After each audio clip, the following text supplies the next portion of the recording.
Chapter 1 The Study of Actual Constitution Aristotle book 4 chapter 1 में अपना focus change करते हैं और अब सिर्फ आइडियल या परफेक्ट कॉन्स्टिट्यूशन की बात नहीं करते बल्कि रियल दुनिया के एग्जिस्टिंग पॉलिटिकल सिस्टम्स को समझने की कोशिश करते हैं। वो कहते हैं कि बहुत से फिलोसोफर्स सिर्फ एक परफेक्ट सिस्टम इमेजिन करते हैं जो असल में इंप्लीमेंट करना मुश्किल होता है। इसलिए एक पॉलिटिकल साइंटिस्ट को हर तरह के सिस्टम्स का स्टडी करना चाहिए, खास तौर पर वो जो सोसाइटी में ऑलरेडी एग्जिस्ट करते हैं।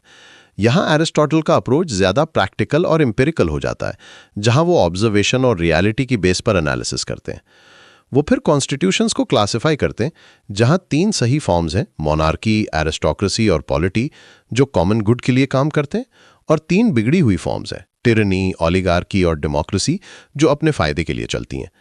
लेकिन एरिस्टोटल ये भी एम्फेसाइज करते हैं कि रियल लाइफ में सिस्टम्स इतने सिंपल नहीं होते, बल्कि अक्सर मिक्स्ड फॉर्म्स होते हैं जहां डिफरेंट सिस्टम्स के एलिमेंट्स कंबाइन हो जाते हैं। इसलिए इस बुक का मेन पर्पस ये है कि इन मिक्स सिस्टम्स को डिटेल में समझा जाए और ऐसे पॉलिटिकल अरेंजमेंट सजेस्ट किए जाएं जो स्टेबिलिटी, जस्टिस और वर्चुअस रूल को प्रमोट कर सकें।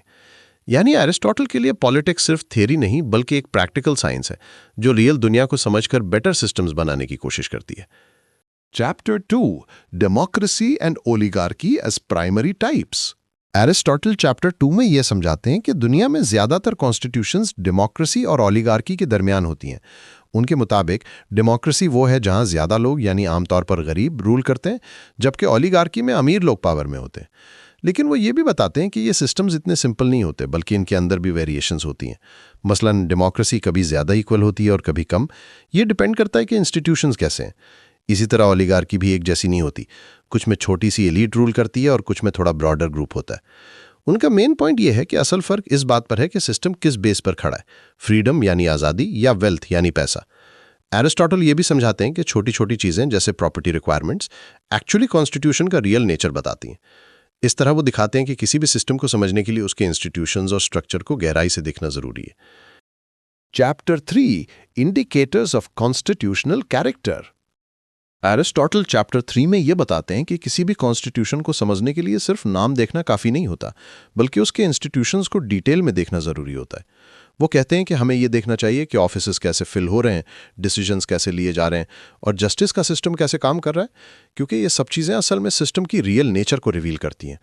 लॉज और प्रोसीजर्स सिर्फ रूल्स नहीं होते बल्कि उनके पीछे एक पॉलिटिकल माइंडसेट होता है जो बताता है कि स्टेट डेमोक्रेसी की तरफ झुक रही है या ओलिगार्की की तरफ। मिसाल के तौर पर अगर हर किसी को वोट का हक हो, कोई प्रॉपर्टी कंडीशन ना हो और लोगों को ऑफिस के लिए पे भी किया जाए, तो ये डेमोक्रेसी की निशानी होती है। इसके बरक्स अगर सिर्फ कुछ लोगों को वोट का हक हो, हाई प्रॉपर्टी रिक्वायरमेंट्स हो और ऑफिसेज अनपेड हो, तो ये ओलिगार्की की तरफ इशारा करता है। एरिस्टोटल का मेन पॉइंट यह है कि स्टेबिलिटी तभी आती है जब कॉन्स्टिट्यूशन लोगों के मिजाज और एक्सपेक्टेशंस के मुताबिक हो। अगर सिस्टम और सोसाइटी के दरमियान मिसमैच हो जाए तो फिर अनरेस्ट, कॉन्फ्लिक्ट या रेवोल्यूशन पैदा होता है। इसलिए वो कहते हैं कि एक पॉलिटिकल साइंटिस्ट को सिर्फ फॉर्मल स्ट्रक्चर नहीं बल्कि रियल पावर डायनामिक्स और ग्राउंड रियलिटी को भी समझना चाहिए। Chapter 4 the role of the middle class Aristotle chapter 4 में मिडिल क्लास की इंपॉर्टेंस को हाईलाइट करते हैं और कहते हैं कि स्टेट का सबसे स्टेबल और जस्ट हिस्सा मिडिल क्लास मैसोई होता है। वो एक्सट्रीम्स को क्रिटिसाइज करते हैं। बहुत ज़्यादा अमीर लोग एरोगेंट हो जाते हैं और अपनी पावर का मिसयूज़ करते हैं, जबकि बहुत ज़्यादा गरीब लोग हसद और फ्रस्ट्रेशन का शिकार हो जाते हैं। दोनों ही अपने फ़ायदे को कॉमन गुड पर तरजीह देते हैं, जिससे सिस्टम अनस्टेबल हो जाता है। इसके बरक्स मिडिल क्लास ना ज़्यादा लग्जरी में होती है और ना ज़्यादा डेप्रिवेशन में, इसलिए वो ज़्यादा बैलेंस्ड और रैशनल डिसीजंस लेती है।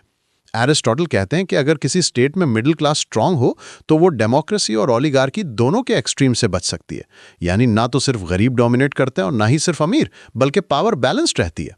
वो ये तक कहते हैं कि बेस्ट प्रैक्टिकल सिस्टम के लिए ज़रूरी है कि मिडिल क्लास बड़ी और स्ट्रांग हो, क्योंकि ये बैलेंस, मॉडरेशन और म्यूचुअल रिस्पेक्ट को प्रमोट करती है। जब सोसाइटी में पावर इवनली डिस्ट्रीब्यूट होती है और कोई एक ग्रुप डोमिनेट नहीं करता तो मिसयूज के चांसेस कम हो जाते हैं। इसलिए एरिस्टोटल का कंक्लूजन यह है कि पॉलिटिकल सिस्टम को ऐसा डिजाइन करना चाहिए जो मिडिल क्लास को स्ट्रांग करे और उसे ज्यादा एम्पावर्ड बनाए, क्योंकि असल स्टेबिलिटी वहीं से आती है। Chapter 5 combining elements of democracy and oligarchy Aristotle chapter 5 में मिक्स्ड कॉन्स्टिट्यूशन को डिटेल से एक्सप्लेन करते हैं, जहां डेमोक्रेसी और ओलिगार्की के एलिमेंट्स को बैलेंस किया जाता है। वो ये नहीं कहते कि दोनों सिस्टम्स को पूरी तरह मर्ज कर दिया जाए, बल्कि उनकी अच्छी चीज़ों को कंबाइन करके एक स्टेबल सिस्टम बनाया जाए। मिसाल के तौर पर इलेक्शंस को ले लो, जो ओलिगार्की का एलिमेंट है, उसे पब्लिक सर्विस के लिए पेमेंट के साथ कंबाइन किया जा सकता है, जो डेमोक्रेसी का फीचर है। इसी तरह हो सकता है कि काउंसिल अमीर लोगों में से सेलेक्ट हो, लेकिन फाइनल डिसीजन पूरी पब्लिक असेंबली करे। इस तरह हर ग्रुप को सिस्टम में अपना रोल मिलता है। एरिस्टोटल का कहना है कि इस टाइप का बैलेंस स्टेबिलिटी क्रिएट करता है, क्योंकि हर फैक्शन को लगता है कि उसका भी सिस्टम में हिस्सा है। वो ये भी पॉइंट आउट करते हैं कि कुछ सक्सेसफुल स्टेट्स जैसे कार्थेज और कुछ ग्रीक सिटी स्टेट्स इसी प्रिंसिपल पर चलकर स्टेबल रहे। उनका मेन गोल ये नहीं कि रिच और पुअर के डिफरेंसेस खत्म कर दिए जाए, बल्कि यह है कि कोई एक ग्रुप डोमिनेट न करे। इसलिए इंस्टीट्यूशंस को इस तरह डिजाइन करना चाहिए कि कॉपरेशन बढ़े और एक्सप्लॉयटेशन कम हो, ताकि सिस्टम बैलेंस्ड और सस्टेनेबल रहे। Chapter 6, democratic and oligarchic errors. Aristotle chapter 6 में डेमोक्रेट्स और ओलिगार्क्स दोनों की गलतियों को हाईलाइट करते हैं, खास तौर पर इक्वालिटी के कॉन्सेप्ट को लेकर। वो कहते हैं कि डेमोक्रेट्स ये समझते हैं कि अगर सब लोग एक सेंस में इक्वल हैं, यानी फ्रीडम में, तो उन्हें हर चीज में इक्वल होना चाहिए। दूसरी तरफ ओलिगार्क्स ये कहते हैं कि क्योंकि वो वेल्थ में सुपीरियर हैं, इसलिए उन्हें ज्यादा रूल करना चाहिए। एरिस्टोटल के मुताबिक दोनों अपनी जगह पार्शियल ट्रूथ रखते हैं, लेकिन जब इन्हें हर जगह अप्लाई किया जाता है तो ये गलत हो जाता है। वो एम्फसाइज करते हैं कि पॉलिटिकल इक्वालिटी सिर्फ नंबर्स या पैसे पर बेस नहीं होनी चाहिए, बल्कि इस बात पर होनी चाहिए कि कौन कॉमन गुड के लिए कितना कंट्रीब्यूट करता है। जब कोई कॉन्स्टिट्यूशन सिर्फ एक ही प्रिंसिपल पर खड़ी होती है, चाहे वो फ्रीडम हो या वेल्थ, तो वो इम्बैलेंस क्रिएट करती है, जो आखिरकार इनजस्टिस और इंस्टेबिलिटी का सबब बनती है। इसलिए एरिस्टोटल लेजिस्लेटर्स को एडवाइस करते हैं कि वो पॉलिटिकल लेजिटिमेसी के मुख्तलिफ फैक्टर्स को समझें, जैसे वर्च्यू, विजडम, पब्लिक सर्विस और लॉ को फॉलो करने की आदत। इन सबको कंबाइन करके ही एक ऐसा बैलेंस सिस्टम बन सकता है जो ना सिर्फ जस्ट हो, बल्कि लॉन्ग टर्म स्टेबल भी रहे। चैप्टर 7, फंक्शंस ऑफ की पॉलिटिकल इंस्टीट्यूशंस। एरिस्टोटल चैप्टर 7 में स्टेट के कोर पॉलिटिकल इंस्टीट्यूशंस को एक्सप्लेन करते हैं और कहते हैं कि हर कॉन्स्टिट्यूशन असल में 3 बेसिक पार्ट्स पर खड़ी होती है: डिलिब्रेटिव बॉडी, जहां डिसीजंस लिए जाते हैं; एग्जीक्यूटिव ऑफिसर्स, जो इंप्लीमेंट करते हैं; और जुडिशियल बॉडी, जो जस्टिस प्रोवाइड करती है। एरिस्टोटल के मुताबिक इन तीनों इंस्टीट्यूशंस को अलग अलग तरीकों से डिजाइन किया जा सकता है, जो सिस्टम को डेमोक्रेटिक या ओलिगार्किक बना देते हैं। वो बताते हैं कि डिलिब्रेटिव बॉडी कभी लॉटरी से चूज होती है और कभी इलेक्शन से, कभी सब लोगों के लिए ओपन होती है और कभी सिर्फ कुछ लोगों के लिए। इसी तरह टर्म्स छोटी या लंबी हो सकती हैं। इन सब चीज़ों से सिस्टम का असली नेचर समझ आता है। एरिस्टोटल एम्फसाइज करते हैं कि सिर्फ नाम से सिस्टम का पता नहीं चलता। अगर कोई स्टेट अपने आप को डेमोक्रेसी कहता है, लेकिन उसके ऑफिसेज वेल्थ या बर्थ की बेस पर फिल होते हैं, तो असल में वो ओलिगार्की ही होता है। इसलिए वो कहते हैं कि किसी भी कॉन्स्टिट्यूशन को जज करने के लिए इन 3 इंस्टीट्यूशंस को डिटेल में देखना जरूरी है। साथ ही लॉ मेकर्स को यह इंश्योर करना चाहिए कि ये इंस्टीट्यूशंस इस तरह डिजाइन हो कि अकाउंटेबिलिटी, एफिशिएंसी और इंक्लूसिवनेस प्रमोट हो, और वो सोसाइटी के स्ट्रक्चर और नीड्स के मुताबिक प्रॉपर्ली काम कर सके। Chapter 8, types of democracy and their features. Aristotle chapter 8 में डेमोक्रेसी के मुख्तलिफ टाइप्स को एक्सप्लेन करते हैं और बताते हैं कि हर डेमोक्रेसी एक जैसी नहीं होती। वो 5 टाइप्स का जिक्र करते हैं, जो माइल्ड से लेकर एक्सट्रीम तक जाती हैं। सबसे माइल्ड डेमोक्रेसी वो होती है जहां लॉ की रिस्पेक्ट होती है, कुछ प्रॉपर्टी क्वालिफिकेशंस भी होती हैं और थोड़ा एरिस्टोक्रेटिक बैलेंस भी होता है। लेकिन जैसे जैसे सिस्टम एक्सट्रीम होता जाता है, पावर ज्यादातर आवाम के हाथ में चली जाती है, बिना किसी स्ट्रांग लीगल कंट्रोल के। ऐसी एक्सट्रीम डेमोक्रेसी में डेमागॉग्स, यानी ऐसे लीडर्स जो सिर्फ लोगों के इमोशंस को मैनिपुलेट करते हैं, ईजिली कंट्रोल हासिल कर लेते हैं। हर डिसीजन असेंबली में होता है, मैजिस्ट्रेट्स लॉटरी से चूज होते हैं और अक्सर लॉ को इग्नोर करके पॉपुलर ओपिनियन फॉलो किया जाता है। एरिस्टोटल ऐसे सिस्टम्स को क्रिटिसाइज करते हैं क्योंकि अनस्टेबल होते हैं और फैक्शनलिज्म का शिकार हो जाते हैं। लेकिन वो ये भी कहते हैं कि अगर लॉ स्ट्रांग हो और सोसाइटी उन्हें रिस्पेक्ट करे, तो डेमोक्रेसी अपने एक्सट्रीम्स को कंट्रोल कर सकती है।